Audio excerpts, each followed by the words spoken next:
अपनी रुचि के क्षेत्र में भविष्य बनाए छात्र राजा भारतेंद्र सिंह। पूर्व सांसद ने किया प्रतिभाओं को सम्मानित। नजीबाबाद। राजा चरत सिंह इंटर कॉलेज सहारनपुर में पूर्व सांसद और पूर्व मंत्री राजा भारतेंद्र सिंह ने प्रतिभावान छात्र छात्राओं को प्रशस्ति पत्र और मेडल देकर सम्मानित किया। विदित रहे कि प्रदेश भर के विद्यालयों की शासन के निर्देश पर विभिन्न खेलकूद प्रतियोगिताओं का आयोजन किया जा रहा है। इसी क्रम में विद्यालय के छात्र छात्राओं ने भी प्रतिभाग किया है, जिसमें छात्र हर्ष कुमार ने मंडल स्तर पर कुश्ती प्रतियोगिता में जीतकर प्रांतीय सूची में मुकाम पाया है। वह अब आजमगढ़ में होने वाली प्रदेश स्तरीय कुश्ती प्रतियोगिता में प्रतिभाग करेगा। ताइक्वांडो प्रतियोगिता में मंडल स्तर पर विजेता रही सानिया अब जनपद बलिया में होने वाली प्रदेश स्तरीय प्रतियोगिता में शामिल होगी। मंडल स्तर पर आयोजित कला उत्सव में लोक संगीत गायन प्रतियोगिता में प्रतिभाग करने वाली अल्पना ने द्वितीय स्थान प्राप्त किया था।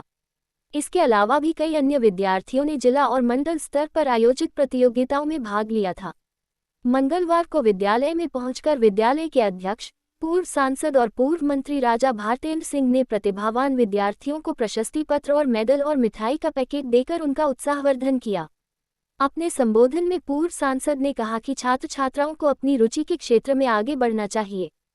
प्रतिभाओं को आगे बढ़ाने के लिए वह अपना पूरा सहयोग देते रहेंगे। नगर पंचायत अध्यक्ष खुर्शीद मंसूरी ने भी मेधावी विद्यार्थियों का उत्साहवर्धन किया और विद्यालय को प्रोजेक्टर देने का वायदा किया। इस अवसर पर प्रधानाचार्य सुरेंद्र कुमार, प्रदीप कुमार, योगाचार्य अरुण राजपूत, अरुण दीक्षित, चेतन स्वरूप, धर्मेंद्र कुमार, दिव्यांजलि, पदम सिंह, रजनीश सागर, हरदेव सरोज, समीना परवीन, रईस अहमद, नसीम अहमद आदि मौजूद रहे।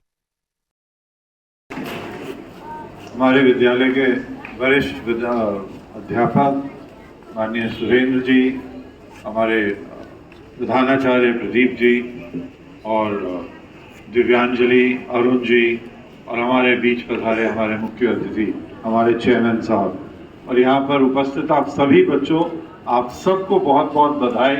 अपने टीचर्स को जिन्होंने मेहनत करी इसमें और खासतौर से इन बच्चों को और उनके अभिभावकों को जिनका भी योगदान रहा है। बिना अभिभावकों के पहल के, बिना उनके उत्साह के हम कुछ नहीं कर पाते। तो आपके माता पिता भी का बहुत बड़ा योगदान रहता है आपके हर काम में। तो मुझे आशा है कि और बच्चे इसी प्रकार से अलग अलग खेलों में, अलग अलग आर्ट में, म्यूज़िक में, इस प्रकार की चीज़ों में और पढ़ाई में भी आगे निकलते रहेंगे। हमारा पूरा प्रयास है कि आप जिसमें भी आपको आनंद आता है, जिस चीज़ को भी सीख के आपको खुशी मिलती है और आप ज़्यादा मेहनत कर सकते हैं, आप उसी चीज़ में आगे बढ़ पाएंगे। तो कोई बच्चा संगीत में ज़्यादा मेहनत कर सकता है तो वो संगीत में करे, जो विज्ञान में कर सकता है वो विज्ञान में करे, जो कला में कर सकता है वो कला में करे और ये अपने मन में, अपने दिल में, अपने दिमाग में तलाशें कि हमें क्या चीज़ ज़्यादा अच्छी लगती है जिसमें हम जी तोड़ मेहनत कर सकें। क्योंकि मेहनत का कोई विकल्प नहीं है, परिश्रम का कोई विकल्प नहीं है।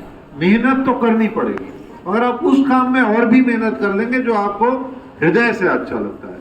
तो आप सबके लिए प्रश्न तो ये है कि आपको हृदय से क्या चीज़ अच्छी लगती है, आप क्या चीज़ सीखना चाहेंगे, उस विधि को हम सिखाएं, ये हमारा ध्यान है। आगे सरकार ने जो कॉम्पिटिशन लगा रखे हुए हैं उनमें हम आपको ज़्यादा से ज़्यादा भेज सके और उनमें भी आप स्थान पाएं और स्थान ना भी पाएं। अगर आप कंपटीशन में गए, हमारे लिए यही बहुत बड़ी जीत है, इस संस्था के लिए और हम सब के लिए कि आपका प्रयास रहा, आपने कोशिश की, आपने एक नई स्थान स्कूल के लिए बना रहे हैं, आप एक नई विधि में आगे बढ़ रहे हैं। तो आप इसी तरह से मेहनत करते रहिए। अब तो अक्टूबर हो गया, शुरू होने वाला है, बहुत जल्दी आपके इम्तिहान हो जाएंगे। ये जो बच्चे जिन्हें प्राइजेस मिले हैं अधिकतर 12वीं के ही हैं, तो अभी तो हम ज़्यादा इन पे दबाव नहीं देना चाहेंगे कि ये इसमें ज़्यादा जोर लगाएं कुश्ती में, संगीत में। हम तो चाहेंगे कि आप अपने अच्छे कॉलेज में एडमिशन लें जिसमें मार्क्स की ज़रूरत है। मगर जो जूनियर बच्चे आगे बढ़ रहे हैं और जिनमें हमें कुछ भी, आपको अगर लगता है कि आपको ट्रेनिंग के लिए भेजना है, कोचिंग के लिए भेजना है